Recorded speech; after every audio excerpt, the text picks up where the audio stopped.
कैसे हैं आप लोग। मैं हूं आपके होस्ट फराशा। आज हम आपके लिए लेके हैं नोवेल शिद्दत-ए लम्स की एपिसोड नंबर 7। आप ये नोवेल सुन रहे हैं नोवेल इसी यूट्यूब चैनल पर। प्राइम मेहरबानी इस चैनल को सब्सक्राइब करें, लाइक करें, शेयर करें, बेल आइकन दबाना मत भूलिएगा। चलिए स्टार्ट करते हैं हम। नूर बेटा, आप कहाँ जा रही हैं? मुन्ना बेगम ने नूर को देखकर कहा, जो कि कुर्सी से उठ खड़ी थी। मम्मा, काफ़ी टाइम हो गया है। कल कॉलेज में पेपर है, इसकी प्रिपरेशन करनी है और कब से हनाजा से बात भी नहीं हुई, इसे कॉल करनी है। नूर कहकर अपने कमरे में चली गई। आंटी, मैं भी चलता हूँ, बाबा इंतज़ार कर रहे होंगे। अरशमा ने मोना बेगम से जाने की इजाज़त ली। नूर के जाने के बाद इसे सब खाली खाली सा महसूस हो रहा था। इसने जल्दी से चाय ख़त्म की और जाने के लिए उठ खड़ा हुआ। अब इस हनाजा का हाथ थाम कर होटल में दाखिल हुआ। अक्सर लोगों ने इस कपल को देखा जो एक दूसरे के साथ मुकम्मल नज़र आ रहे थे। किसी की नज़र में सताइश थी तो किसी की नज़र में हसद और जलन का अक्स नुमाया था, मगर वो दोनों लोगों पर ध्यान दिए बगैर शान से चलते जा रहे थे। होटल पूरा गुलाब के फूलों से सजा हुआ था। हर जगह गुलाब ही गुलाब थे और लाल रंग के गुलाब बलून से बड़ा सा हैप्पी बर्थडे हनाजा लिखा हुआ था। अभी you are the world best husband, this is so nice. मुझे तो मेरा बर्थडे याद भी नहीं था। हनाजा ने फरते जज्बात में आकर आबिस के सीने से लगकर कहा। हनाजा की इस हरकत से आबिस ने खुद के उभरते जज्बात को कंट्रोल किया। हनाजा इसकी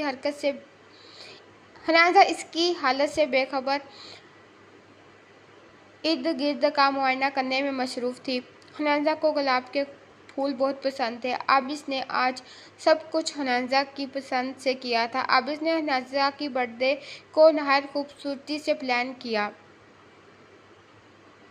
वो दोनों गुलाब की पत्तियों से बनी राहदारी से गुजरते हुए होटल के बीच पहुंचे, जहां पर प्यारा सा केक रखा हुआ था और इसके ऊपर चॉकलेट से हैप्पी बर्थडे हनी लिखा हुआ था। अभी ये सब बहुत प्यारा है, आप बहुत अच्छे हैं। हनाजा ने आबिस की गाल पे रख कर कहा, और अब हनी केक काटो। आबिस ने पास पड़ी छुरी हनाजा को देकर कहा, हाँ अभी ये तो मेरा फेवरेट केक है। हनाजा ने आबिस को कहा, हाँ मेरी जान, तुम केक काटो और खाओ, मैं तुम्हें खाऊंगा। आबिस ने हनाजा की तरफ मैनीखेजी से कहा। हनाजा आबिस की मैनीखेजी बात ना समझ सकी, पर केक को देखकर एक खूबसूरत मुस्कुराहट इसके लबों का खाता किया। हनाजा को यह सब एक हसीन ख्वाब लग रहा था और इसे डर था कि वो जैसे नींद से जागेगी सब खत्म हो जाएगा। हनाजा को कहाँ पता था कि एक दिन किस्मत पलटेगी और इसके बदतरीन खौफ की तस्दीक कर दी जाएगी। हनी कहाँ खोगी, आओ केक काटो। अब इस हनाजा का हाथ थामकर टेबल के पास आया और केक काटने को कहा। ओह हाँ। हनाजा ख्यालों की दुनिया से बाहर निकली तो आबिस को देखकर कहा, या अल्लाह, मैं और आबी लाइफ टाइम ऐसे रहें। हनाजा ने केक काटने से पहले विश मांगी। इस विश की कबूलियत को वक्त लगना था या नहीं, ये तो आने वाली घड़ियों ने बताना था। केक काटने के बाद आबिस ने केक का एक पीस हनाजा के लबों की तरफ बढ़ाया। हनाजा ने मुंह खोलकर केक की एक छोटी सी बाइट ली और खाने लगी। आबिस ने बकिया केक इसके गालों पर लगा दिया। आबिस, ये क्या कर दिया? हनाजा ने खफगी से आबिस को देखकर कहा। हनाजा ने एक केक का पीस उठाकर आबिस को खिलाया और बाकी इसकी गाल पर लगा दिया। हनी किसी का दार नहीं रखती, हनाजा ने आबिस को कहा और खिलखिला उठी। हनी, मुझे ऐसे केक नहीं खाना, मुझे यहाँ से खाना है। आबिस ने इसकी गाल की तरफ इशारा करके कहा जहाँ केक लगा हुआ था, और इसकी गाल पर झुक गया। आबिस ने हनाजा के गालों से केक बड़े खूबसूरत अंदाज में चुना और पीछे हुआ। अब मेरी टर्न, हनाजा ने आबिस को देखकर कहा। हनाजा ने भी अपने पाँव ऊपर उठाकर आबिस के गालों पर केक लगाकर खाने लगी। दोनों ने मिलकर डिनर किया। वो दोनों आपस में मगन हो गए थे। होटल में अब इन दोनों के अलावा कोई ना था, क्योंकि आबिस ने पूरा होटल बुक करवा रखा था। अभी मेरा गिफ्ट, हनाजा ने आईब्रो मुस्कुराकर आबिस से पूछा। आबिस ने पैंट की पॉकेट से एक बड़ा खूबसूरत सा बॉक्स निकाला। हनी, ये तुम्हारा गिफ्ट। आबिस घुटनों के बल बैठ गया और हनाजा की गोरी कलाई थाम कर डायमंड का ब्रेसलेट पहनाया। ओह आबी, ये तो बहुत प्यारा है। Thank you. हनाजा ने चकते ब्रेसलेट को इस्तहाक से देख कर कहा। प्यारा तो है मगर मेरी हनी से कम। आबिस मुस्कुरा कर कहा। आबिस ने हनाजा को गोद में लिया और सीढ़ियां चढ़ता हुआ कमरे में दाखिल हुआ जो इसने पहले तैयार करवा रखा था। हनाजा को कमरे के वस्त में उतारा। हनाजा चलती हुई बेड पर बैठ गई और कमरे को देखने लगी जो कि रेड और वाइट कलर के फूलों के साथ सजा हुआ था। जगह जगह कैंडल जली हुई थी जो कि कमरे के माहौल को खूबसूरत बना रही थी। आबिस ने इधर रखे हुए म्यूजिक प्ले से गाना चलाया।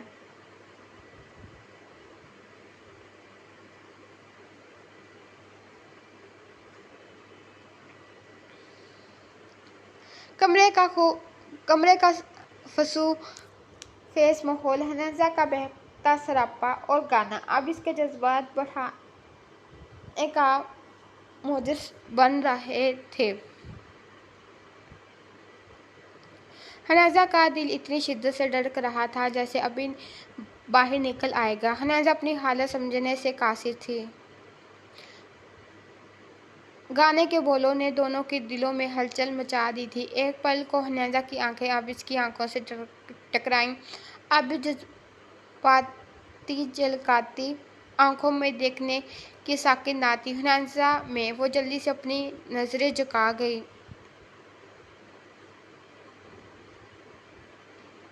आबिस आस्ता आस्ता चलता हुआ हनाजा के पास आया और इसके लबों पर अपनी शिद्दत निछावर करने लगा।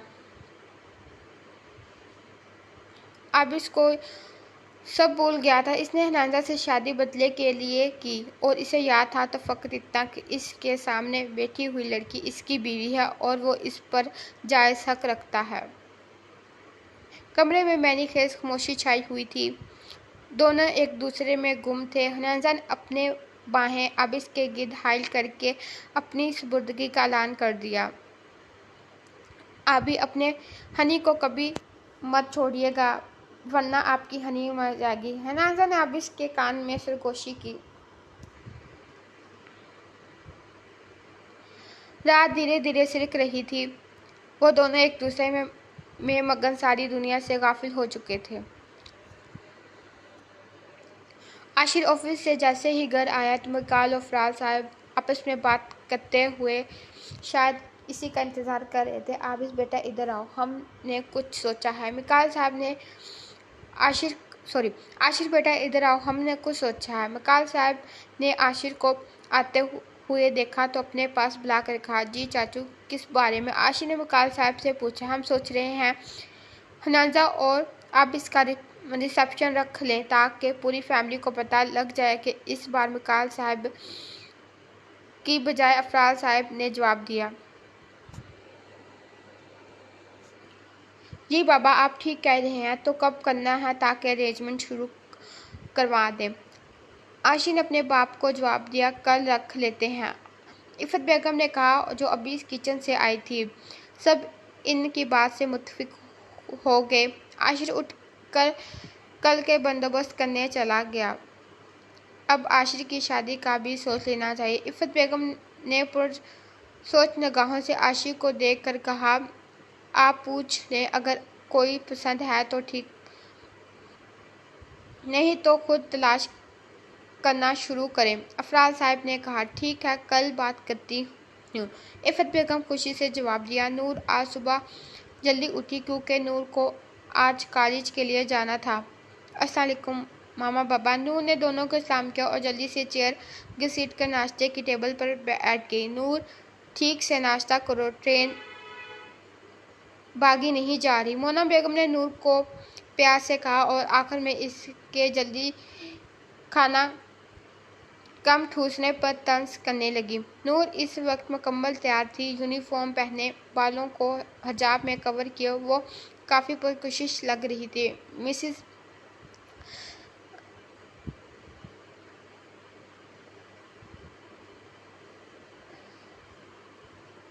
मिस्टर स्वाद ने बेख्तियारी तौर पर अपनी शायद आंखों वाली गुड़िया की नज़र उतारी। ओके बाबा चले। नूर ने जल्दी से नाश्ता फिनिश किया और शफात साहब से पूछा जो टिशू से अपने हाथ पोंछ रहे थे। हाँ चलो बेटा, उन्होंने प्यार से नूर को जवाब दिया। मोना और शफात साहब दोनों की नूर में जान बसती थी। नूर ने मोना बेगम से प्यार लिया जो कि इसके खाना ठीक से ना खाने से नाराज थी। मेरी प्यारी मम्मा नाराज ना हो, कैंटीन से कुछ लेकर खा लूँगी। नूर ने मोना बेगम को गले लगाते हुए कहा। मोना बेगम भी कब तक नूर से नाराज रह सकती थी, फौरन मान गई। शफात साहब माँ बेटी का प्यार देखकर मुस्कुरा दिए। आशिर इफ़्फ़त बेगम ने आशिर के कमरे का दरवाज़ा खटखटा कर अंदर आने की इजाज़त चाही। Come on mom, come is come आपको मेरे कमरे में आने के लिए नो करने की ज़रूरत नहीं। आशिर ने इफ़्फ़त बेगम को दरवाजे से अंदर आते हुए कहा। हाँ मुझे पता है आशिर, मगर तुम्हारी प्राइवेसी की गर्ज से दरवाज़ा खटखटाती हूँ। इफ़्फ़त बेगम ने आशिर के सर में उंगलियां चलाते हुए शरारत से कहा। मम्मा आप भी कमाल करती हैं। मैं कोई ऐसा प्राइवेसी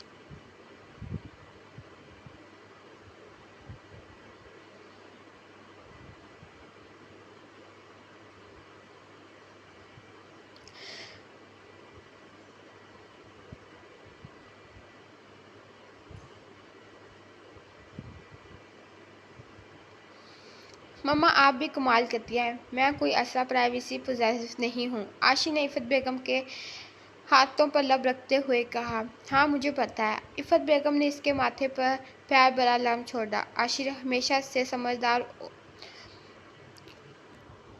और मामला फहम था, जबकि आबिस आशिर के उल्ट ज़िद्दी और एहसास तबीयत का मालिक था। आशिर मुझे तुमसे एक बात करनी है। इफ़्फ़त बेगम ने बात करने से पहले तहमीद बांधी।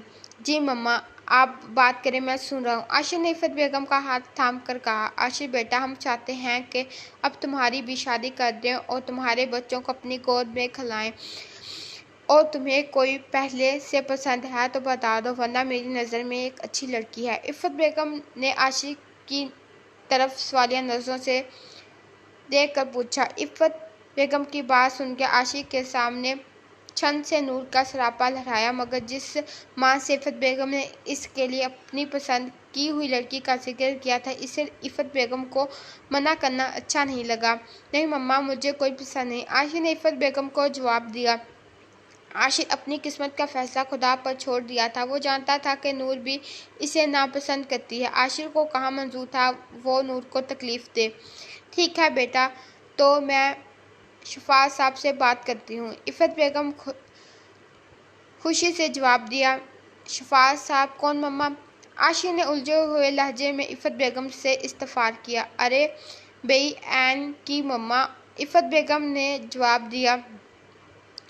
ओ तो शायद इस लड़की का नाम ऐन है। लगता है नूर तुम मेरी किस्मत में नहीं। आशिर ने अफसोस से सोचा। अरे आशिर कहाँ खो गए? इफ़्फ़त बेगम ने आशिर से पूछा, जो कि नूर के ख्यालों में गुम अपने आलिम वाली ज़िंदगी को सोच रहा था। नहीं मम्मा कुछ नहीं, आशिर ने चौंक कर सर हिलाते हुए इफ़्फ़त बेगम को जवाब दिया।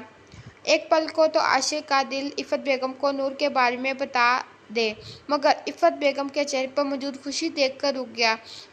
आशिर के इनके चेहरे से खुशी नहीं छीन सकता था। कौन कहता है मर्द बेवफा होता है? उन्हें भी अक्सर रिश्तों की बेड़ियों ने जकड़ रखा होता है। वो अपनी खुशी और जज्बात का गला अपने हाथों से घोट कर अपने प्यारों की खुशी के लिए घोट देते हैं।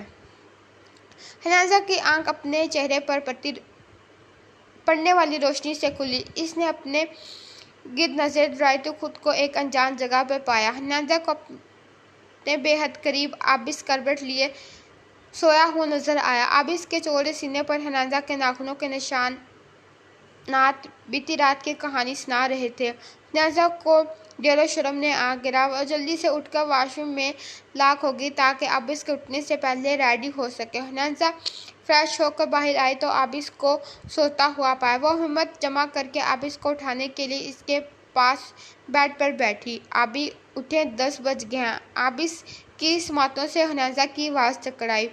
आबिस ने मंदी मंदी आंखें खोली मगर हनाजा का होश भरा सरापा इसकी आंखों में मौजूद खुमार को सुर्खी बख्श गया।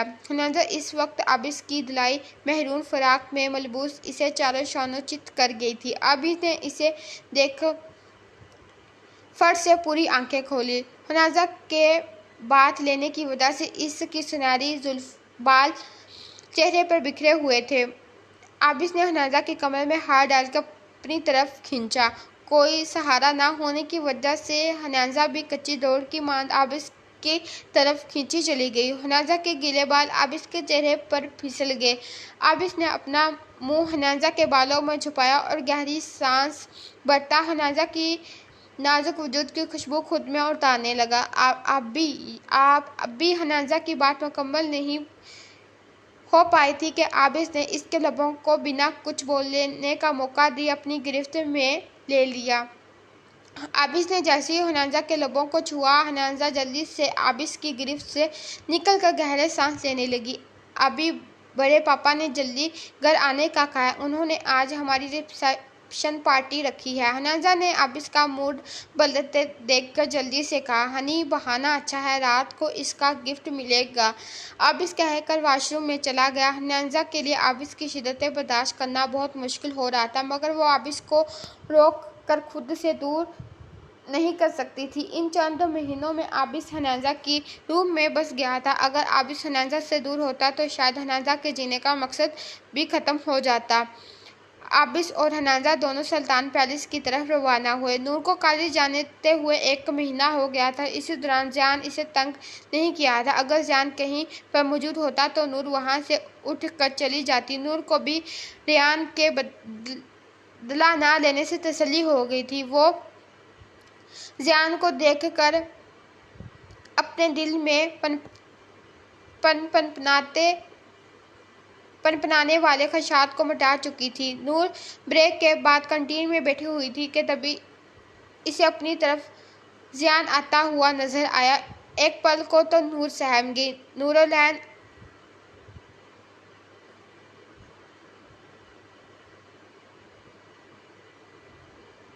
आई टेक यू 5 मिनट, जियान ने नूर को कहा। क्या बात करनी है? नूर ने तेवरों से पूछा। मुझे तुमसे अपनी हरकत पर एक्सक्यूज करना है। I am really sorry Noor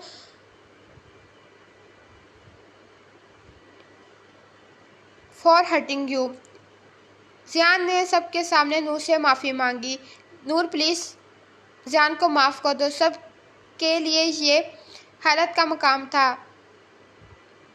the great जियान मलिक नूर जैसी लड़की से माफ़ी मांग रहा था जिसने इसे थप्पड़ मारा था। सबके दबाव देने पर नूर ने जियान को माफ़ कर दिया। Can you friendship me? Jiyan ने पूछा। Noor I don't need any friend. Noor ने जान को कड़कड़ा कर जवाब दिया। It's okay see you. Jaan ने चेहरे पर नकली मुस्कुराहट सजा कर कहा, अरे चिड़िया ठीक है, चंद दिन है तेरे पास, तेरे पर ना काटे तो मेरा नाम भी जियान है। जियान ने शैतानी मुस्कुराहट से चेहरे पर सजाए अपने प्लान को सोचकर खबासत से मुस्कुरा दिया। इसे लगा कि शायद जियान सुधर गया और नूर ने जियान को माफ़ पर यकीन कर लिया था मगर वक्त इसे अपने किए पर पछतावे का मौका जरूर देगा। इसे जल्द एहसास होगा कि जियान को माफ़ करके इसने कितनी बड़ी गलती अपने सर ली है। आबिस और हनाजा घर आ चुके थे। इफ़त बेगम तो अपनी फूलों सी बहू को देखकर निहाल हो गई थी जिसके चेहरे पर सजे रंग पिया मिलन की अनोखी दास्तान सुना रही थी। हनाजा महरून फ्राक में इस वक्त नज़र लग जाने की हद तक प्यारी लग रही थी। मकाल साहब के दिल में किसी भी कसाफत जैसे मिटने लगी थी। वो खुश थे इसकी नाजुक सी गुड़िया दोबारा चखने लगी, पर रब जाने ये मुस्कुराहट कब तक कायम रहती थी। हनाजा और आबिस को इफ़त बेगम ने रूम में रेडी होने भेज दिया। रिसेप्शन का इंतज़ाम शहर के सबसे बड़े होटल में किया गया था। आबिस हनाजा के पीछे रूम में दाखिल हुआ और पूरा रूम बहुत खूबसूरती से सजाया गया था। हनाजा मिसमराइज सी होकर सारा मंजर देखती बेड पर बिछे ताज़ा सुर्ख गुलाबों को छूने लगी। अब इसकी नज़रें हनाजा पर जमी हुई थी, जो बड़ी दिलजमी से फूलों की खुशबू महसूस कर रही थी। आबिस ने हनाजा को अपने हिसार में लिया और इसके हाथ में मौजूद गुलाब को मुट्ठी में कैद कर लिया। हनाजा इसकी अचानक गिरफ्त पर सटपटा गई। आबिस हनाजा को इसी तरह अपने हिसार में लिए शीशे के सामने चला गया और थोड़ी सी हनाजा का चेहरा ऊपर किए इसकी आंखों में अपनी सर्द आंखें गाड़ता हनाजा की रीढ़ की हड्डी में सनसनाहट धुरा गया। हनाजा ने फौरन से पलकें झपकी और ज़बरदस्ती मुस्कुराने की कोशिश करने लगी। हाल इस कदर ख़राब था कि रुआ इसकी तपिश ज़्यादा निगाहों से लर्ज़ रहा था। आबिस ने अपने हाथ में कैद गुलाब को हनाजा की नज़रों के सामने किया और ख़ुद अलमारी से बॉक्स निकालने कर लाया। बॉक्स देखते ही हनाजा की आंखें फटी रह गई। जो ये बॉक्स वो कैसे भूल सकती थी?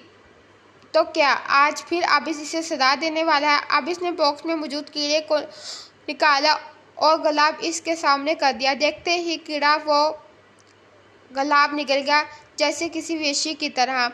हनाजा आंखों से बहते आंसू इसके गाल भिगो रहे थे, पर नजरें साख सी आबिस के हाथ में मौजूद गुलाब पर थी, जिसे वो कीड़ा अपनी ग़िज़ा बना चुका था। हनाजा की रोते रोते हिचकियां बन गई थी। इसे यूं महसूस हुआ जैसे किसी ने सांस बंद कर दी हो। वो तो गुलाब अपने आप तस्वर कर रही थी, जो आबिस सुल्तान की शिद्दतों से इसकी मोहब्बत की जुनून खेजियों से महक उठा था। पर इस गुलाब का हश्र देखकर हनाजा तड़प गई थी। आबिस, ये आपने क्या किया? हनाजा अपनी टूटी हालत पर काबू पाते बोली, पर इसके चंद लफ्ज़ आबिस के चेहरे पर मुस्कुराहट बिखेर गए। आबिस ने मोहब्बत से इसके वजूद को नहारा। हनाजा इसके हाथ की गिरफ्त अपनी कमर पर महसूस हुई। वो मुज़ाहमत करती अपना आप इससे छुड़वाने की कोशिश करने लगी। इसकी मुज़ाहमत देखता आबिस इसे सीने से लगाया गया। हनाजा का वजूद इसकी सख्त गिरफ्त में था और वो आबिस को एक इंच भी खौफ से दूर ना कर सकी। वो थक हार के आबिस के कंधे से सट टकरा गई। आबिस इसके हारने पर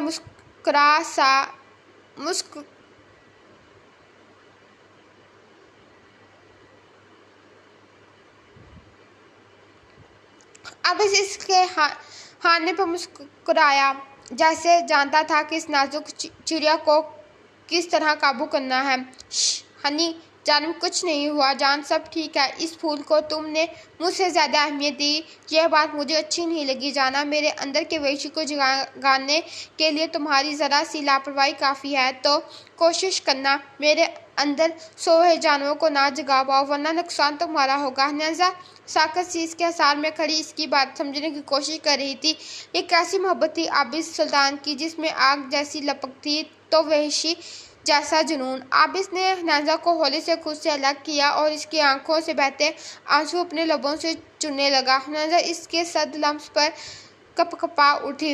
हनाजा अपने पूरी ताकत से इसे परे धकेलती चेंजिंग रूम में बंद हो गई।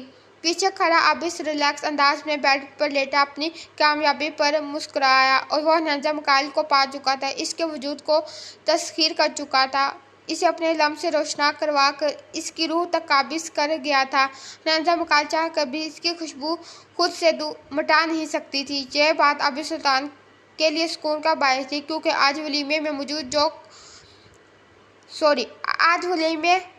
में जो वो करने जा रहा था, इसके बाद हनाजा मकाइल की ज़िंदगी मुकम्मल बदलने वाली थी। वो मासूम आबिस सुल्तान के सलूकते जज्बात की भेंट चढ़ने वाली थी। वो नाआशना थी आबिस सुल्तान इसके साथ क्या करने वाला है। मेरी वहशतों के साए तुझे ढूंढते हैं, हाय मेरी दुश्मनी से हारे मेरी वफा की मारे। अब इसने नहीं जानता था कि आज जो वो करने जा रहा है वो इसकी ज़िंदगी को किस कदर अजियत से दुचार कर देगा। हनाजा से बदले लेने के लिए वो अपने आप को जिस आग में धकेल चुका है वहाँ तो कोई मरहम मैसर ही नहीं था सिवाय मौत के, क्योंकि जिसे इश्क का रोग लग जाए वो जीते जी मर जू जाता है। हनाजा तैयार हो चुकी थी। आज इसने पिंक कलर की मैक्सी ज़ेबतन की थी जिस पर बेहद खूबसूरती से वाइट सिल्वर स्टोन का काम किया था। हनाजा के मासूम चेहरे पर ब्यूटिशियन के माहिर हाथों ने अपना कमाल दिखाया था। आज इस पर खुलकर रूप आया था। हनाजा के नक्कुश को गोल्डन आई शैडो और रेड लिपस्टिक ने अजब सा जलाल बख्शा था। वो सर ता पैर तक खूर मालूम हो रही थी। इफ़त बेगम और नूर से लेने आए तो बेसाख्ता दोनों के मुंह से माशाल्लाह निकला। वो बेहद हसीन लग रही थी। नूरुल्लाह ने दिल से इसकी तारीफ की। चलिए रीडर्स, ये एपिसोड इधर ख़त्म करते हैं। इंशाल्लाह नेक्स्ट एपिसोड में मिलेंगे। ओके, अल्लाह हाफिज़।